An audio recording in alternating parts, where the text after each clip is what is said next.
escuchado la historia real del manicomio conocido como La Castañeda? Algunos apodaron a este lugar como el infierno en la tierra.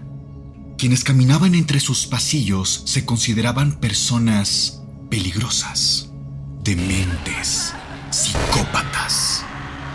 Tenemos historias como la de Lorena, una mujer quien en un arranque de celos decidió sedar a su esposo en una comida. Cuando lo vio caer, Lorena consiguió la navaja suiza de su cajón y cuidadosamente le rebanó los párpados, para después, con una cuchara de cocina, extraerle los ojos. Los guisó en un caldo de res y se los envió al amante como si de un regalo se tratara. La desdichada mujer comió y comió sin sospechar ni un poco del horror. Afortunada o desafortunadamente, Lorena fue descubierta ya que su marido resultó fatalmente alérgico a aquel sedante. La noche de su captura en La Castañeda, Lorena gritó toda la noche hasta reventarse las cuerdas vocales. Y de la forma más feroz, se autoarrancó la lengua con los dientes. De esa forma jamás diría ni una sola palabra que pudiera limpiar el nombre de su mentiroso marido. ¿Pero todas las historias son como esta? ¿Son ciertas? ¿Por qué el gobierno de México pidió disculpas oficiales por los actos atroces cometidos en este lugar? Algunos solamente sabían demasiado. Tal es el caso de Aurora Sánchez, una mujer la cual fue diagnosticada con demencia, cosa que en el reporte oficial nunca fue descrito. Esta mujer fue sometida a varios tratamientos experimentales, dentro de los que se cuentan las descargas eléctricas hasta inyecciones con sustancias que ni los mismos médicos sabían que podía provocarle. Con el paso del tiempo, Aurora empezó a perder ese brillo en los ojos. Dejó de sonreír, dejó siquiera de hablar y comenzó solamente a ver la esquina de su cuarto. Tiempo después, la mujer solo comenzó a reír de la nada y jamás paró. Aurora perdió la vida en La Castañeda tiempo después y solamente le entregaron el cuerpo a sus familiares sin decirles más al respecto.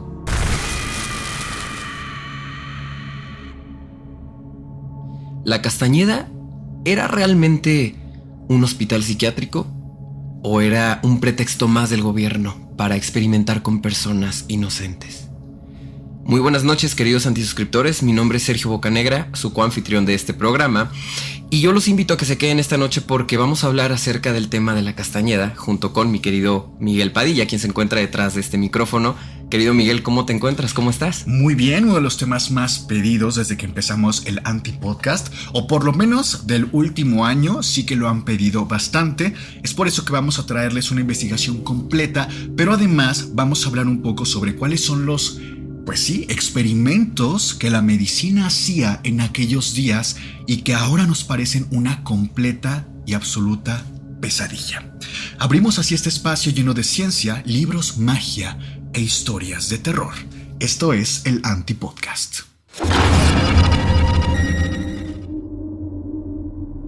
La Castañeda estuvo de pie entre los años 1876 hasta 1968. Quiero hablar un poquito acerca del contexto histórico que estaba viviendo México en ese entonces porque es bien importante mencionarlo. Para empezar, hay que mencionar que La Castañeda se fundó durante el gobierno o la dictadura de Porfirio Díaz. Este gobernante que estuvo más de 30 años en el poder en México y al cual se le asocian tanto cosas positivas como cosas negativas. Por un lado, tenemos por ejemplo a Porfirio, que si bien se describe como una persona que era sumamente frívola, alguien totalmente frío, alguien que no le importaba lo que tuviese que hacer con tal de demostrar o mostrar a un México con una buena proyección y en un buen posicionamiento. A este hombre, por ejemplo, se le asocian cosas como la creación de la Universidad Nacional de México, como por ejemplo también el Banco Nacional Mexicano. Este hombre tuvo tanto cosas buenas como cosas negativas, y en 1876 a él le proponen construir un centro psiquiátrico o un hospital psiquiátrico, justo para empezar a ver más por estas personas que tenían algún padecimiento mental. Ojo, que en ese entonces no se le conocía como hospital psiquiátrico, sino como un manicomio. Y aquí quiero hacer un pequeño paréntesis para diferenciar como cada uno de los significados, porque es muy diferente hablar desde un hospital psiquiátrico, que era lo que pretendía hacer la Castañeda, hasta un manicomio o un sanatorio. Por un lado tenemos los sanatorios, que son lugares en los cuales se envían a personas que pueden estar enfermas desde cualquier cosa que tú te imagines, y los mandan como por un largo periodo. Es un lugar literalmente para sanar. Ahí los mandan, ellos se recuperan el tiempo que sea necesario hasta que estén bien y salen de ahí.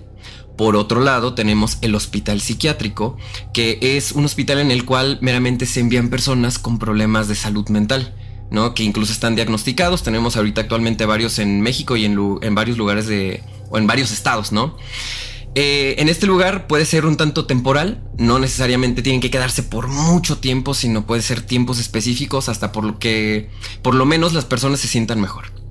Y por último tenemos los manicomios, que estos lugares son meramente lugares de encierro, lugares a los cuales las personas son enviadas básicamente a fallecer. Son lugares a los que las personas las enviaban porque pues ya no sabían qué hacer con ellos en su casa, no veían como alguna forma de auxiliarlos, y los enviaban ahí para que pues a ver quién los cuidara, yo ya no me hago cargo, y a ver qué hacen con ellos. Sí. México en este entonces tenía varios manicomios que se hacían nombrar como hospitales psiquiátricos, pero en 1876, dentro del mandato en el que estaba Porfirio Díaz, llega un grupo de médicos a proponerle que por qué no abren el primer hospital psiquiátrico real, que no fuera como solamente como la máscara y que fuera un manicomio, sino que realmente se trataran personas con temas de salud mental. Presentan este proyecto y fue hasta 1910 que la Castañeda abre totalmente sus puertas. Este lugar pretendía ser la primer institución mexicana en la cual se pudieran tratar personas, pero no solamente a base de castigos o a base de encierro, sino que fueran especialistas literal a ir a tratar a cada una de las personas y que mejoraran con el paso del tiempo. Sí. Porfirio tenía a distintos países europeos como referencia porque quería que México se posicionara al mismo nivel o incluso mejor que ellos. Por ejemplo, diríamos Francia, ¿no? Por sí. ejemplo, era su referencia inmediata, la más próxima que tenía en la mira. Sí, de hecho, él se inspiró en varias cosas de Francia al momento de generar ferrocarriles o toda esta cuestión de los telegramas, distintas cosas que... Tecnología. Ajá, sí, en efecto. Y entonces es cuando Porfirio, junto con el gabinete de políticos que tenía de ese entonces y varios médicos que estaban interesados en crear este hospital, empiezan a buscar por todos lados, en distintas zonas del país, que si lugares que estuvieran abandonados, y es así como se topan con esta hacienda de un dueño que se apellidaba Castañeda. Es por eso que de ahí viene el nombre de la Castañeda. En efecto, querido Sergio, pues resulta que la Castañeda recibe este nombre porque se crea o se construye en esta, que ya para ese momento era una ex hacienda, porque fungió por muchos años como hacienda La Castañeda. Entonces prácticamente le dan ese mismo nombre. Se presume que quien estuvo a cargo de todo el proyecto de construcción fue el hijo de Porfirio Díaz, quien también, por cierto, tenía el mismo nombre, Porfirio Díaz Ortega. Este hombre manda construir un total de 24 edificios en un terreno que correspondía principalmente a la hacienda, bastante grande. Estamos hablando de 144,000 metros cuadrados. Un montón. Para construir esta totalidad de edificios y que en ellos cupiera un total de 1,200 pacientes, muy entre comillas esto de pacientes. Estaba distribuido de una forma bastante normal, no tenía nada de extraordinario en realidad la construcción, porque la parte central era más para servicios generales, incluso pues de secretariado, de papeleo, de burocracia, por así decirlo. Del lado derecho estaba el ala para los hombres, para los pacientes hombres, y del lado izquierdo el ala para las mujeres. Y en la parte posterior se construyó una especie de granja, de área donde podían ellos estar cosechando diferentes vegetales para su propio consumo del hospital como tal, de la Castañeda. Obviamente tanto los médicos, enfermeras, asistentes y los pacientes desde luego podían comer de esto y querían que fuera lo más autosustentable posible. En ese sentido, Sergio, la verdad es que, y tú lo dijiste muy bien, Porfirio Díaz siempre tuvo una gran visión en cuanto a dónde quería llevar al país. Obviamente tenía pros y contras y era una auténtica dictadura, porque eso era lo que era. Pero sin lugar a dudas, en la parte tecnológica, porque entendamos que para nosotros la Castañeda hoy suena como una pesadilla casi cavernícola, sí. Pero para su época era la vanguardia.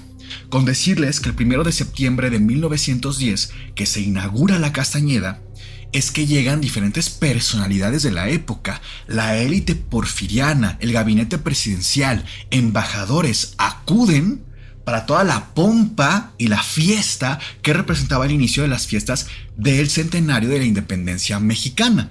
Pero asimismo, insisto, con esta idea o esta forma de ver que México estaba llegando a un nivel de vanguardia espectacular. Porque cabe mencionar que había diagnósticos que prácticamente estaban a la par México y Francia en ese sentido. O sea, era un nivel bastante alto para ellos. Para nosotros obviamente ya suena terrible, pero en su momento era lo mejor de lo mejor. Incluso, de hecho, esta granja que tú mencionas que estaba en el mismo hospital, también se utilizaba como parte, incluso un tanto terapéutica, vamos a nombrarlo. Es decir, mandaban a ciertos pacientes que tenían todavía como noción de poder hacer ciertas cosas, es decir, que no llegaban como a un trastorno esquizofrénico o algo, para poder hacer ciertas labores ahí y, como bien mencionas, que fuera sustentable y no tener que pagarle a personas externas a que vinieran a hacer como todas estas labores, ¿no? Dijiste algo clave, que es que de alguna forma los pacientes funcionales fueran los que estuvieran a cargo de este tipo de actividades extras o un poquito más amigables, ¿no? Como que, pues sí, suena bastante bien el estar al cuidado de plantitas y demás. Pero resulta que esto tiene un poquito un contexto oscuro, porque la forma de división de los pabellones de pacientes era un tanto arbitraria y clasista, en el sentido de que el primer pabellón, el mejor, donde los pacientes tenían su cuarto privado, donde no tenían que utilizar ni siquiera el uniforme, donde podían elegir un menú de comida, ser visitados por sus familiares cuando ellos dispusieran, e incluso se dice y se presume recibir visitas externas. Era el pabellón de los pacientes distinguidos. Ellos pagaban, o no más bien ellos, sino sus familias por fuera, pagaban cantidades exorbitantes de dinero para mantenerlos ahí. ¿Por qué digo que un poquito oscuro el contexto? Bueno, por un lado, esto que les estoy comentando de los pacientes distinguidos da mucho pie a pensar que había personas que por familias ricas enviaban ahí a sus hijos problemáticos, por ejemplo, ¿no? Recuerden que además ahí en esa época teníamos diagnósticos bastante cuestionables, como el de la histeria en las mujeres.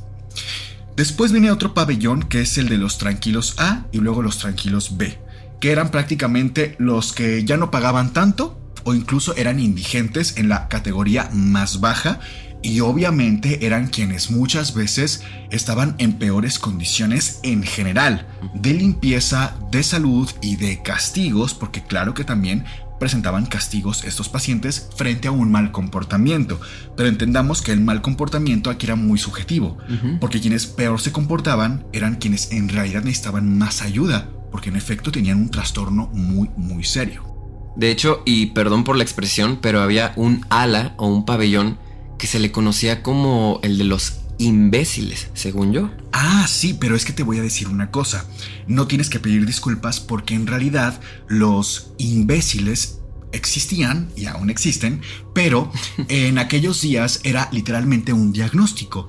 De hecho, este diagnóstico persistió bastante tiempo. Si no me equivoco, originalmente lo concluyó, por así decirlo, un médico de hecho francés, que se llama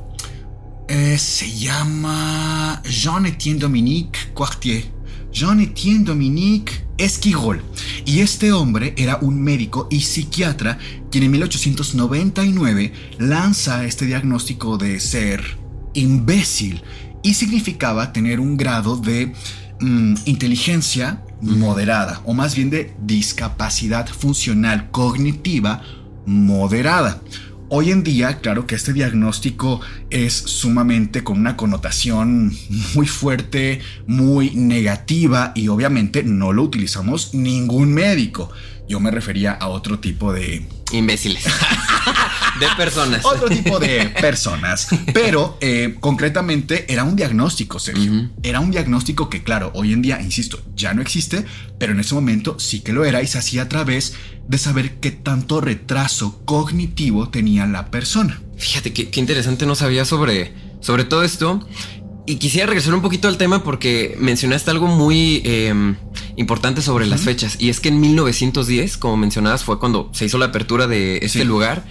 Y Porfirio Díaz, junto con el gabinete, te vendía este lugar, Mike, te lo juro, como lo mejor que pudiese existir. Es que lo era. Casi era de que mándame a tu enfermo y yo te lo curo. Sí. Sin ningún problema, ¿no? Pero ¿qué ocurre? Que meses después llega la Revolución Mexicana, en noviembre de ese mismo año, de 1910. Y a ver, que esta revolución básicamente fue que el pueblo mexicano se levantó en armas en aquel entonces para acabar con la dictadura de Porfirio Díaz. Lo que ellos buscaban era que México fuera un poco más democrático. O sea, que no fuera como lo que hace el presidente, se hace. Y fin, el gobernante que esté a cargo se hace. Y básicamente pues ya tenía más de 30 años Porfirio Díaz en este puesto. Ajá. La cuestión es que durante todo ese lapso, o sea, imagínate, abre en 1910 la Castañeda, y de ahí a 1916-17, que fue cuando acaba la revolución como tal, este lugar estuvo descuidado, porque pues no había quien los cuidara. O sea, imagínate que gobernante que trataba de estar ahí posicionado, gobernante al que le quitaban la vida o simplemente renunciaba a su cargo. E incluso en el forzosamente. Sí, forzosamente. E incluso en el mismo lugar, en la Castañeda, en este mismo tiempo, desde 1910 hasta 1920 más o menos, hubo más de 14 directores, 6 internos y un sinfín de personas que, así como entraban, salían. Algunos ni siquiera daban explicación, otros literalmente desaparecían o los desaparecían. ¿14 directores dijiste? Sí. O sea, es una locura ese movimiento dentro de la propia institución. Eso te habla de muchísima inestabilidad que viene, claro, desde afuera, pero también internamente estaban pasando muchas cosas muy turbias. Sí, aparte de que estamos mencionando en todo este contexto este conflicto que hubo como tal en México, que una vez que acaba, no solamente fue como, ya, nos liberamos de Porfirio Díaz, ya tenemos nuevo gobernante y un nuevo México, no, sino a todas las personas que les dejaron un trauma, digamos, como post-conflicto. Sí, pues claro, la misma precariedad que trae consigo cualquier tipo de conflicto de este grado, ¿no? Sí. No es como en las películas, que un conflicto de este nivel trae paz y alegría al final. O sea, muchos lugares quedan en ruinas, en total descuido y en una inestabilidad a nivel gobierno espectacular. Entonces, no es de extrañarse que no solamente la Castañeda, sino prácticamente todas las instituciones de salud de su época quedaron a la deriva. Sí, y como mencionaba incluso en un inicio, los hospitales psiquiátricos antes los usaban como estos manicomios. Te digo, mandaban a la gente a básicamente perder la vida ahí. Y en ese mismo lapso de entre 1920 más o menos a 1930 es que ya empiezan a mandar a gente nada más porque sí. O sea, desde el indigente que estaba fuera en la calle, que si vamos a mandar a tu hijo rebelde, que si yo como papá no me gusta el novio que tiene mi hija, híjole, la mando como forma de castigo.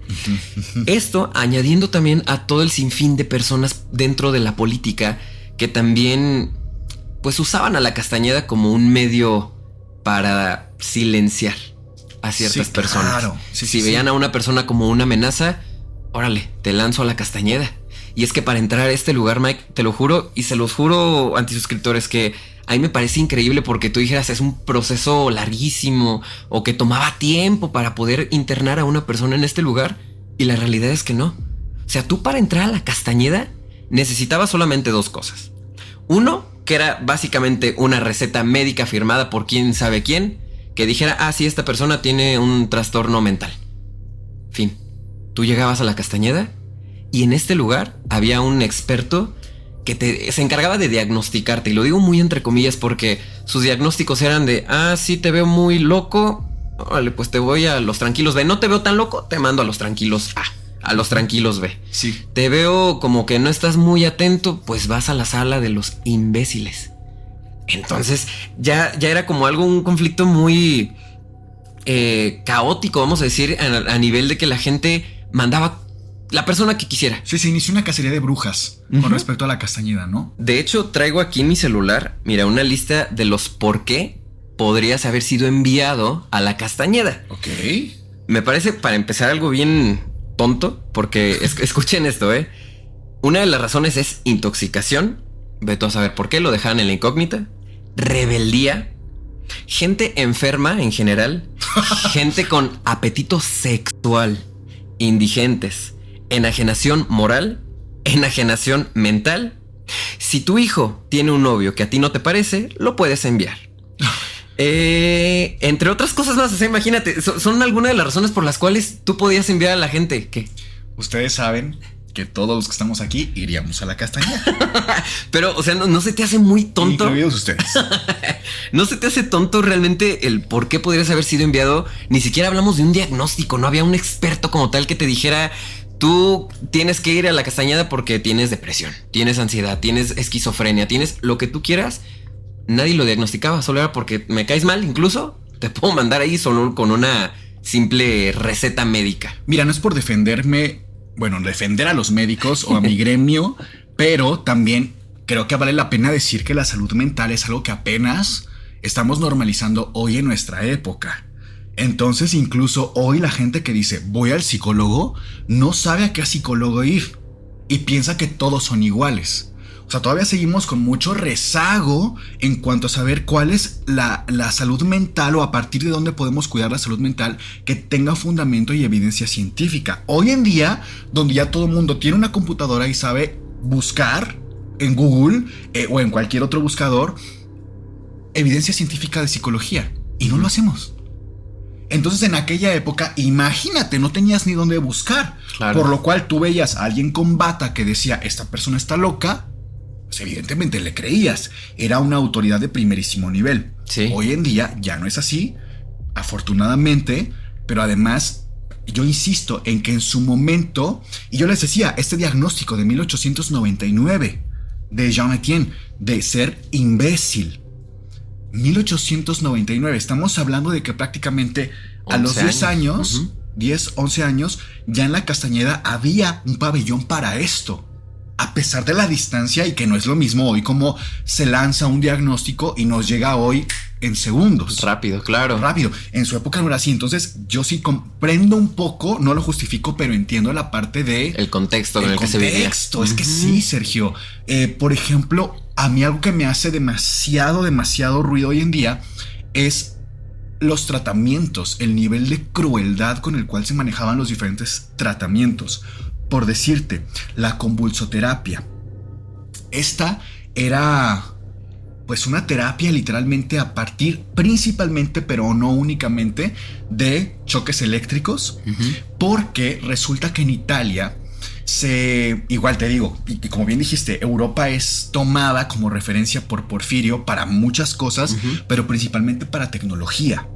Entonces, en esta época, Italia empieza a revisar cómo en ratones y en diferentes animales la electricidad externa que aplicaban a los animales hacía que estos empezaran a convulsionar, a tener crisis convulsivas. Fíjate.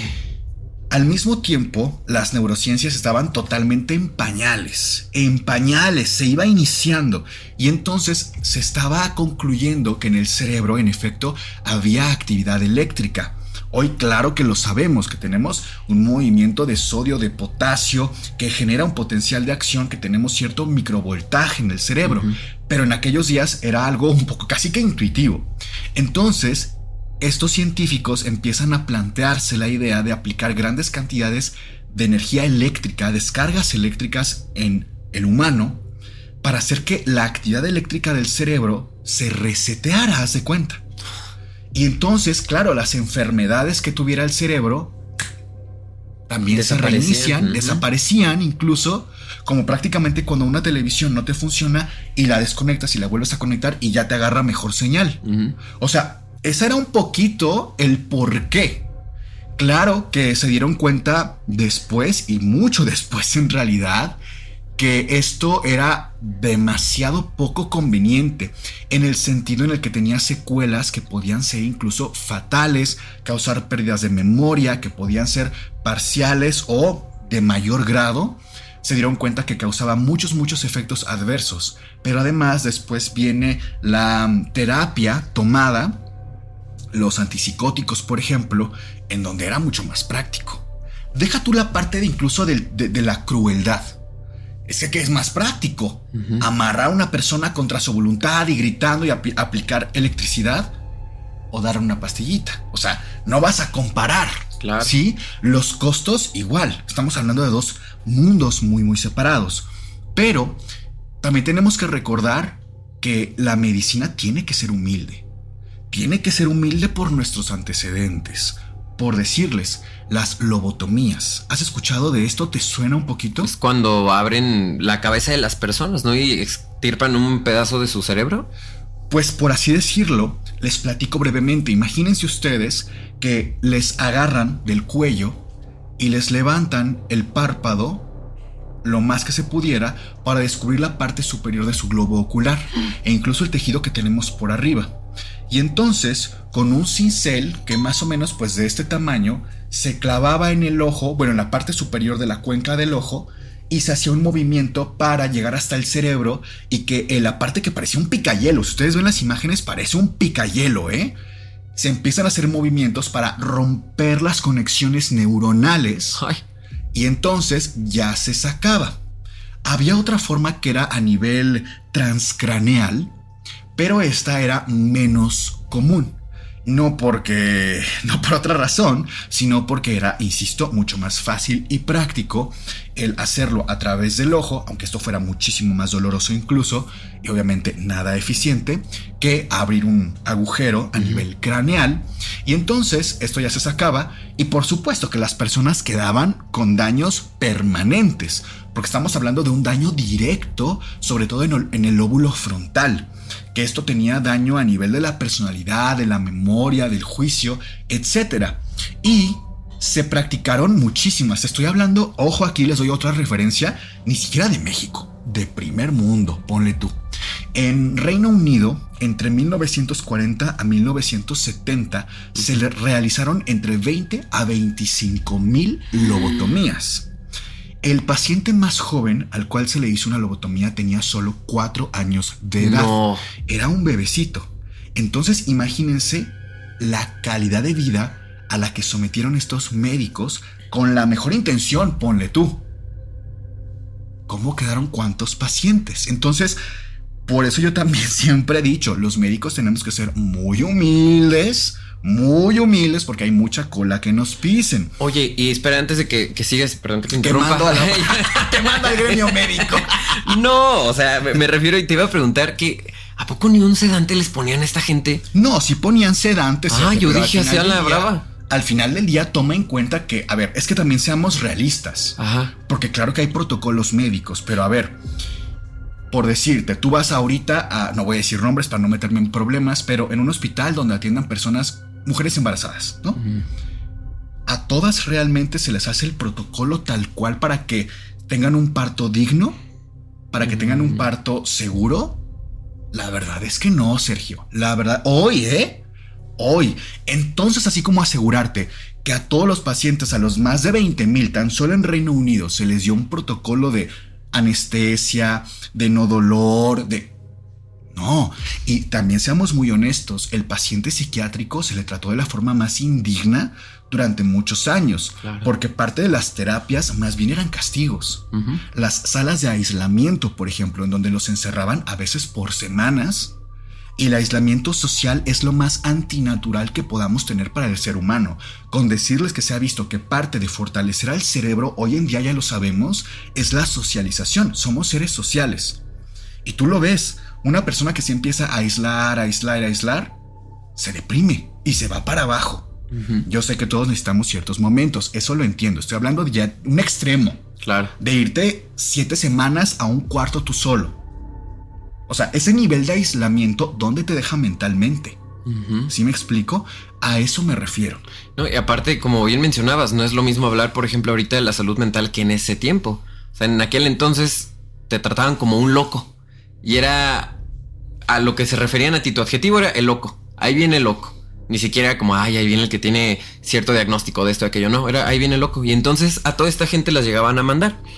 Regresando a todo el tema de la Castañeda, Mike, fíjate que llegó un punto en el cual de tanto auge que tenía, de tantas personas que ya estaban aquí adentro, que ya no solo eran, te digo, personas que realmente tenían un diagnóstico, sino personas que habían perdido familiares en la revolución, personas que habían tenido un trauma post-conflicto mexicano en la revolución también. Empezaron a llegar más y más y más personas hasta el punto en el cual tú diste una cifra. De las 1,200 personas a las cuales estaba destinado este lugar, creció idealmente, pero creció hasta 3,500 personas.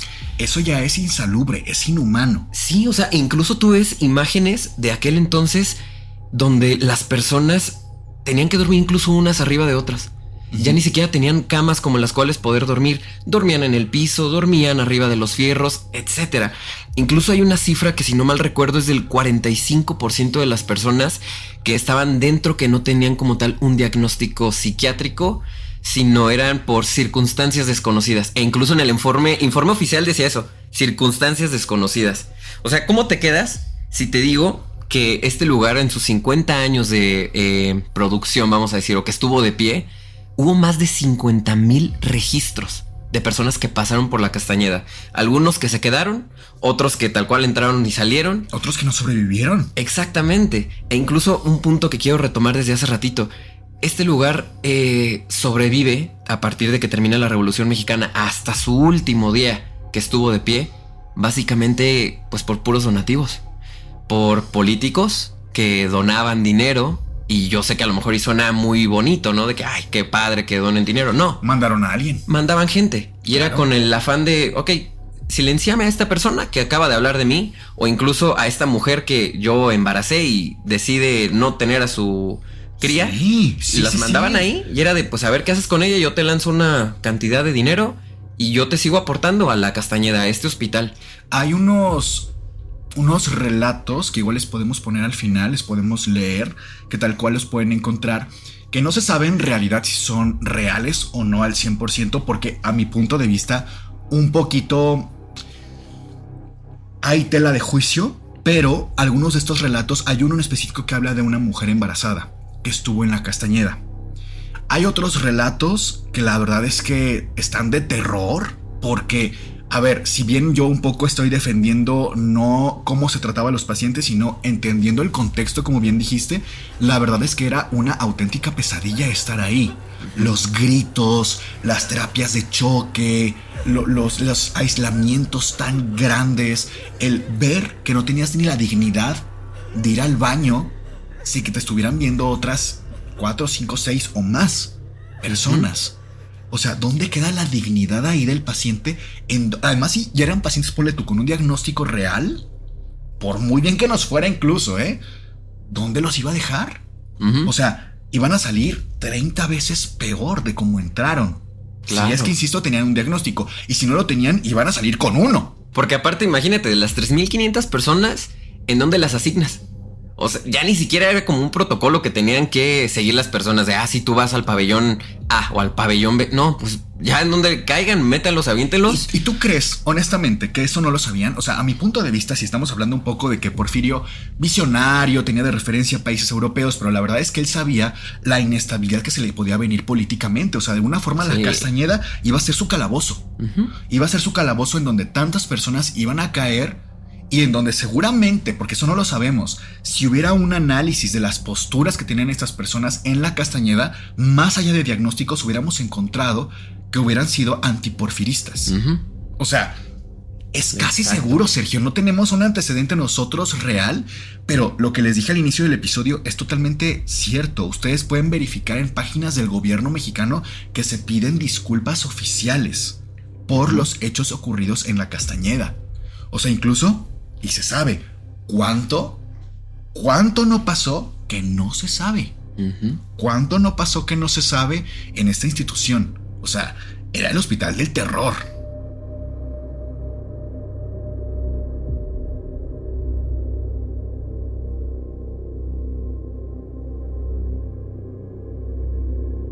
Y si ustedes consideran que haber estado en la Castañeda en ese entonces era un completo horror, imagínense siendo un infante. Y es que resulta que tiempo después, específicamente en 1932, se abre una nueva área, el área pediátrica, en donde mandaban o incluso mandaban a pequeños a este lugar. Y te digo entre comillas mandaban porque se cree que muchos de estos niños fueron producto de personas que ya estaban dentro de la Castañeda. Las condiciones, imagínate nada más. Aparte, convivir 24/7 con personas que estaban enfermas mentales y que incluso se les consideraba personas peligrosas. De todo saber que todo no pudieron haber vivido estos infantes ahí, Mike.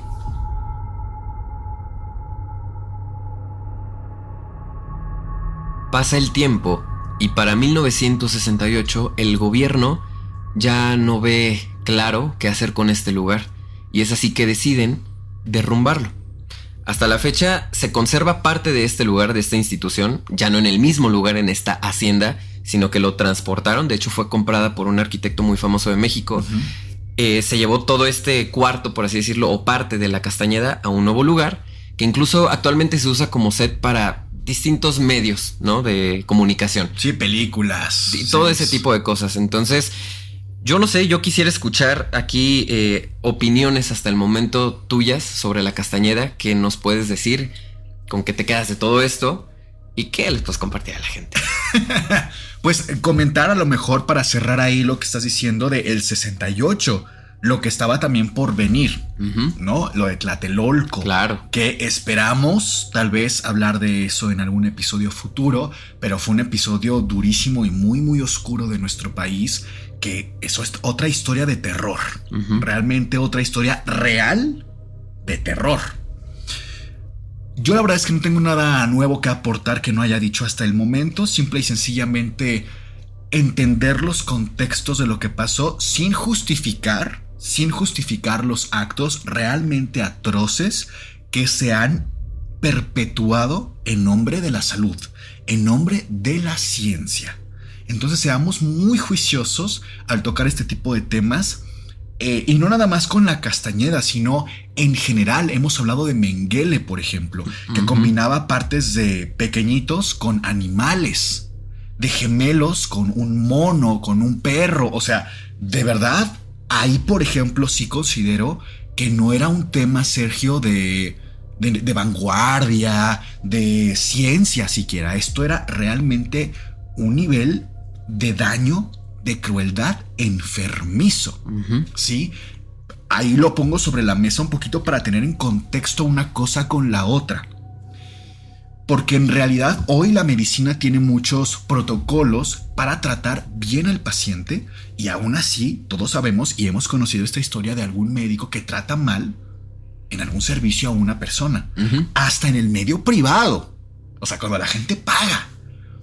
Por eso digo, seamos muy juiciosos, porque esto no puede seguir pasando de ninguna manera. Yo quisiera complementar lo que dices de Tlatelolco, porque justo es uno de los puntos de los cuales se habla muchísimo acerca de la Castañeda, porque es uno de los 3 principales motivos o razones por las cuales ya no se habla de qué ocurrió con la gente que estaba todavía internada en este lugar una vez que fue derrumbado. Porque hablemos de que estamos hablando de 1968, pero todavía había pacientes que estaban dentro siendo tratados.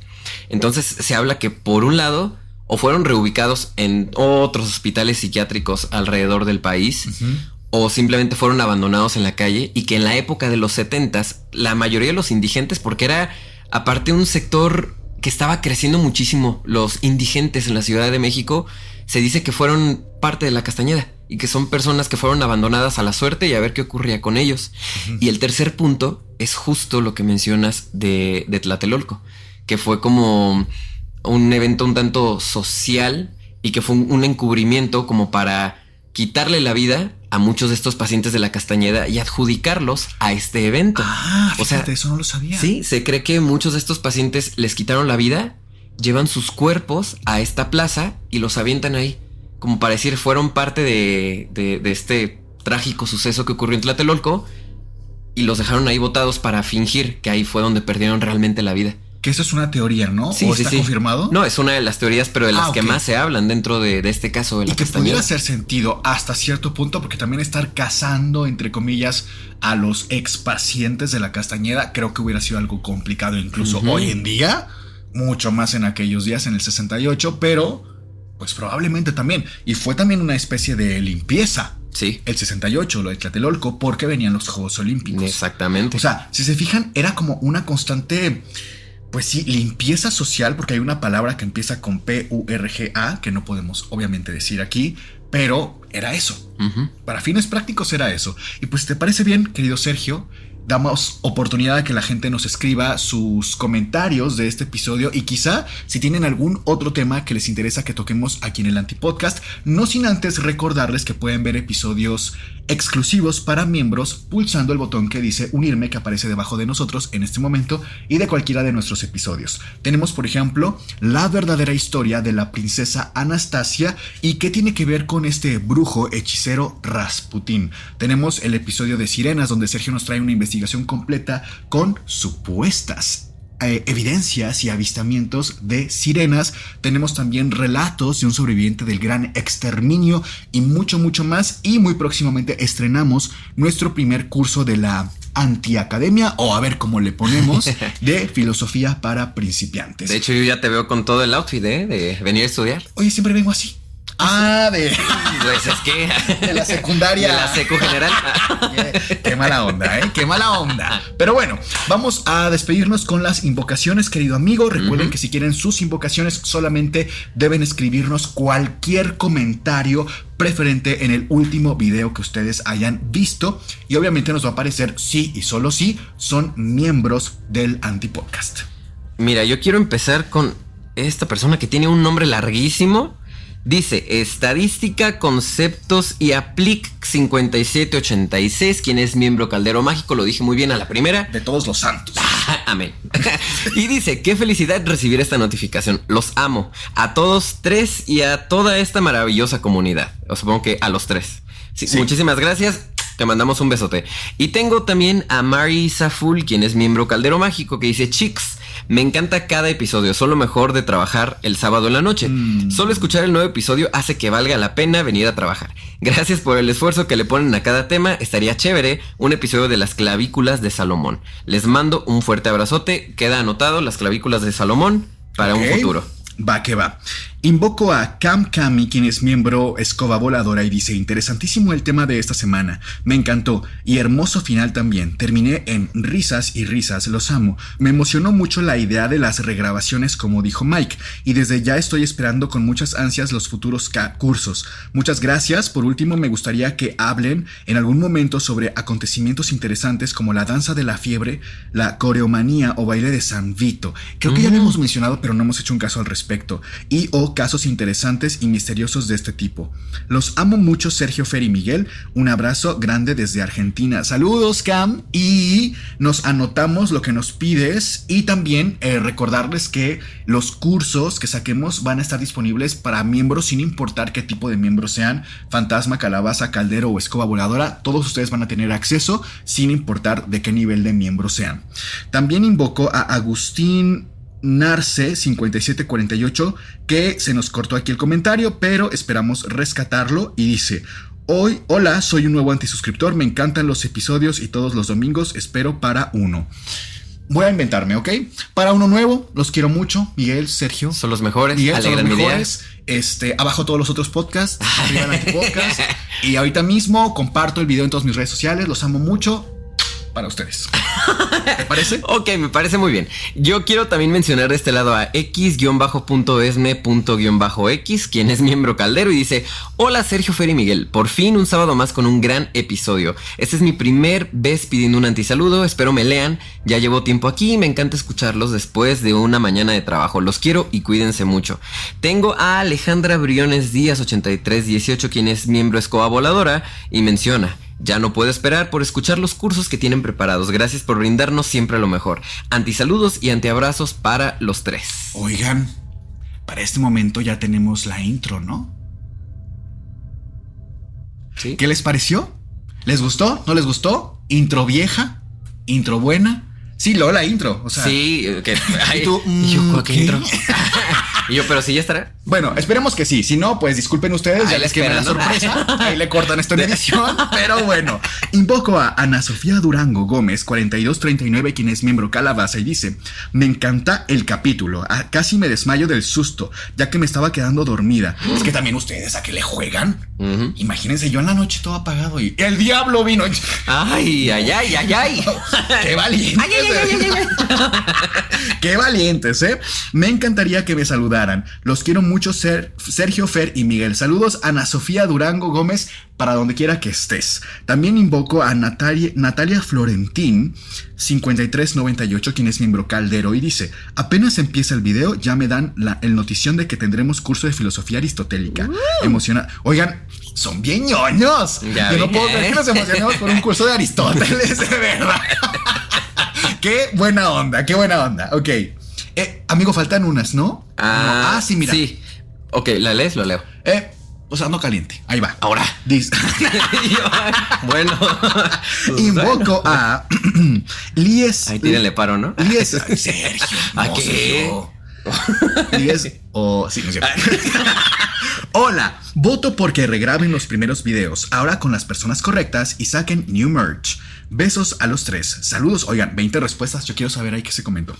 También invoco a Melissa Lucha 1852, quien es miembro Caldero. Hola chicos, estoy a favor de que graben sus episodios anteriores. He querido verlos de nuevo, pero no quiero por la innombrable.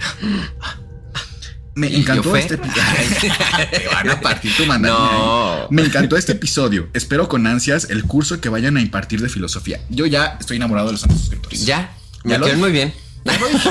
Mira, yo quiero cerrar con José Pepe Ticotico guión ¿No es cierto, F5F. no sea así? Sí, José Pepe Ticotico guión B5F.